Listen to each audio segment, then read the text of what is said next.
Welcome to Storyline Online, brought to you by the SAG-AFTRA Foundation.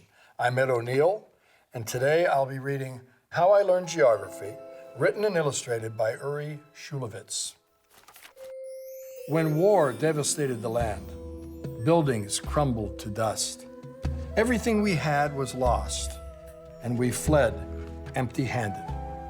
We traveled far, far east to another country, where summers were hot and winters were cold, to a city of houses made of clay, straw, and camel dung, surrounded by dusty steps burned by the sun. We lived in a small room with a couple we did not know.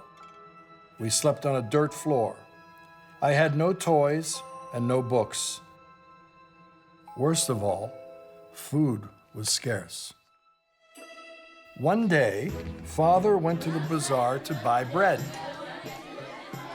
As evening approached, he hadn't returned. Mother and I were worried and hungry.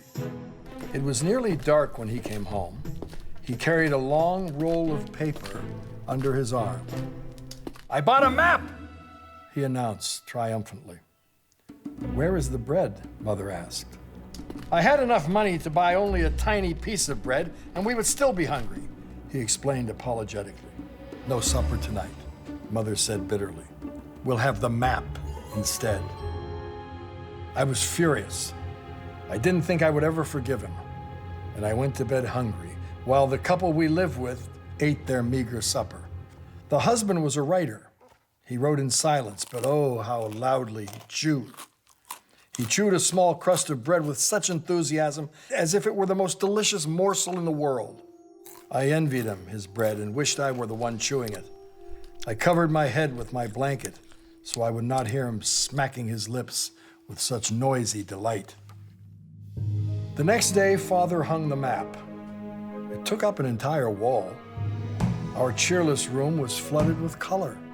I became fascinated with the map and spent long hours looking at it, studying its every detail, and many days drawing it on any scrap of paper that chanced my way. I found strange-sounding names on the map and savored their exotic sounds, making a little rhyme out of them. Fukuoka Takaoka Omsk, Fukuyama Nakayama Tomsk, Okazaki Miyazaki Pinsk, Pennsylvania, Transylvania, Minsk. I repeated this rhyme like a magic incantation and was transported far away without ever leaving our room. I landed in burning deserts. I ran on beaches and felt their sand between my toes. I climbed snowy mountains where icy winds licked my face. I saw wondrous temples where stone carvings danced on the walls and birds of all colors sang on the rooftops. I passed through fruit groves, eating as many papayas and mangoes as I pleased. I drank fresh water and rested in the shade of palm trees.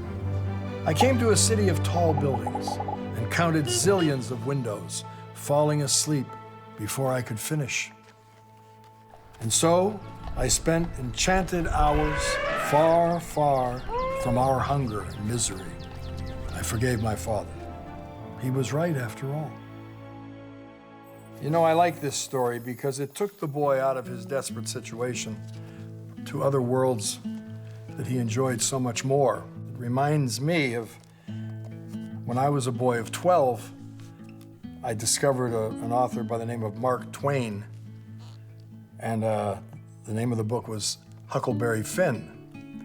And it took me down the Mississippi River and lots of adventures that I wouldn't normally have had in Youngstown, Ohio.